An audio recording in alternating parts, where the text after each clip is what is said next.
Good morning बच्चों। कल हम लोगों ने कन्याश्री के प्रोग्राम में चाइल्ड मैरिज के ऊपर में डिस्कस किया था, लेकिन वो तो नहीं हो पाया क्योंकि सभी बच्चे वहाँ पे नहीं थे, थोड़े ही बच्चे थे। तो मैंने सोचा कि मैं ये तो नॉलेज सभी को बांटना ज़रूरी है। तो हम लोग अभी टाइम वेस्ट नहीं करते हुए देखेंगे कि चाइल्ड मैरिज के क्या क्या साइड इफ़ेक्ट्स हैं। गर्ल्स को particularly physical, emotional and psychological wellbeing उनका हर्ट होता है। तो बात तो बहुत सारी प्रॉब्लम्स है। जीवन बहुत ही मूल्यवान होता है। ये देखा जाता है कि शादी हो जाने के बाद में बच्चियों को अपनी ज़िंदगी में उन्नति करने का, अपने हिसाब से जीवन जीने का, अपने पैरों पे खड़ा होने का, एक स्वतंत्र और सूझबूझ वाला नागरिक बनने का मौका उनके हाथ से चला जाता है। क्या क्या और भी उसके बुरे असर होते हैं। उनका एडुकेशन नहीं हो पाता क्योंकि उनकी जब शादी होती है वे दूसरे परिवार में जाते हैं तो वहाँ एडजस्ट करने में, बच्चों को बड़ा करने में और बाकी जिम्मेदारियों को संभालते संभालते उनकी अपनी पढ़ाई लिखाई बिल्कुल ही छूट जाती है और उनको लगता है कि अब पढ़ लिख के भी क्या होगा, मैं तो एक यहाँ अपने घर संसार में व्यस्त हो गई हूँ। दूसरा, उनके हेल्थ के ऊपर में असर होता है क्योंकि अर्ली मैरिज जब उनकी होती है तो उनका बॉडी फिजिकली वे फिट नहीं होते हैं माँ बनने के लिए, कमज़ोर होती है, न्यूट्रिशन की कमी होती है और उसमें जब उनका प्रेगनेंसी होता है तो उनके शरीर पर इसका बहुत ही बुरा असर होता है। कभी कभी देखा जाता है कि माँ का डेथ भी हो जाता है।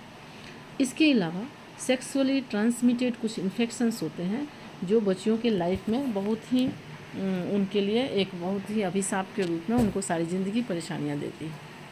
वायलेंस, क्योंकि बच्चियों की शादी होती है इतने कम उम्र में और दूसरे परिवार में जा कर के वे उनकी वहाँ की जिम्मेदारियों को, वहाँ के एक्सपेक्टेशंस को ठीक ठाक पूरा नहीं कर पाते, जिसकी वजह से आर्गूमेंट्स होते हैं, डिससेटिस्फैक्शन होता है, दोनों तरफ से वाद विवाद होते होते हाथापाई मारपीट वाली नौबत आ जाती है।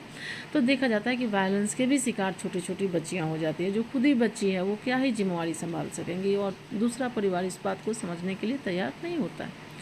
पोवर्टी, चूँकि वे पढ़ लिख नहीं पाए, अपने पैरों पे खड़े नहीं हो पाए, उनको अपने लिए कुछ करें, इस चीज़ से उनको इस चीज़ का मौका नहीं मिला, डिप्राइव हो गए, तो क्या होता है उनका ज़िंदगी गरीबी में गुजरने लगता है। जैसे जैसे परिवार बढ़ता है, परिवार की जिम्मेदारियां बढ़ती है, बोझ बढ़ता है, तो वे अपने को उससे कोप अप करने के कैपेसिटी में नहीं पाते और इस तरह से और पिछड़ते पिछड़ते पिछड़ते वे लोग गरीबी की दलदल में चले जाते हैं।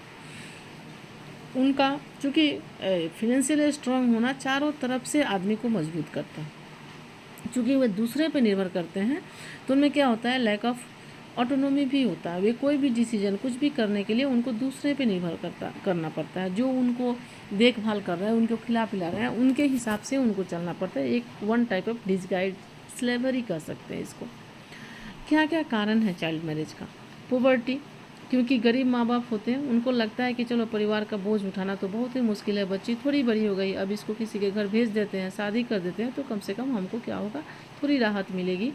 और पोवर्टी जो है, पढ़ाने लिखाने का खर्च, उनको बाहर भेजने का खर्च माँ बाप नहीं उठा पाते हैं। लेकिन उनको इन बातों की अवेयरनेस नहीं होती है कि सरकार, जैसे वेस्ट बंगाल में कन्याश्री जो प्रोग्राम है, वो बिल्कुल ही लड़कियों की अर्ली मैरिज को रोकने के लिए